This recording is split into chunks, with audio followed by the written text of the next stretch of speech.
Thanks, Andrea. It might be the middle of winter, but it's the time to start thinking about summer camps for children. With us now is Annette Cooper. She's managing editor of Family Magazine. Annette, thanks so much for being here. Thank you for having me. I love summer camp. I went for about 4 years to a camp up in Michigan, and let me tell you, if you weren't at camp, it is a great experience for your children. They can learn to swim. They can learn archery. We've got a couple of pictures of some local camps where kids just had a great time.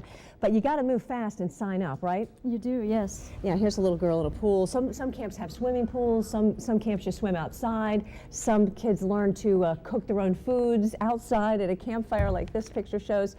You are having 2 camp fairs coming up. The first in White Flint Mall, January 24th and 25th, and then we also have one, Family Magazine is having one February 7th and 8th at the Dallas Town Center.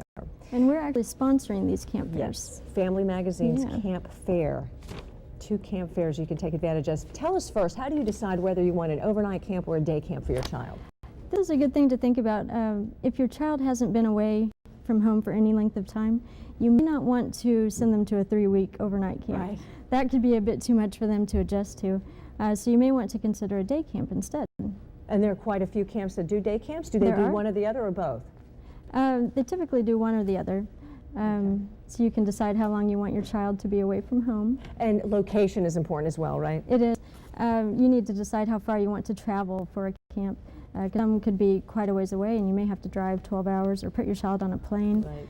So it's a good thing to think about. What about if you have a small child? I have a daughter who's 7 and I'm actually considering about maybe a Girl Scout camp, but I want to make sure there's not a wide range of ages. Is that a good idea, and can you find camps that are more geared towards younger? Yeah, it is. You want to look and see how comfortable you're going to be. If your child's going to be the youngest in a camp, for instance, how comfortable you and your child would be if they were in the youngest age group. Co-ed or same sex? Important as well? It is more important to the parent than it is to the child, but it's still something to consider. All right. Now, when you go to the camp fair or you're calling up these camps and you want to learn more about them, what are some things you should ask? You would want to ask what the camp's emphasis is going to be, what they're going to focus on, and you'd also want to know what the staff to camper ratio is. Okay. Now, what should it be? What should you look for? And this varies depending on the camp.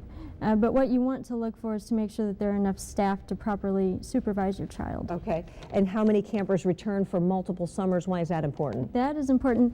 Camps that have campers that return multiple years, that shows that they were happy with their experience. I see. Medical treatment. They've got to have some kind of medical treatment facility on site, right? Correct. You want to make sure if your child gets ill or has an accident that they'll be properly cared for. Very good. Annette Cooper, managing editor with Family Magazine, thank you so much for coming in and supplying these tips.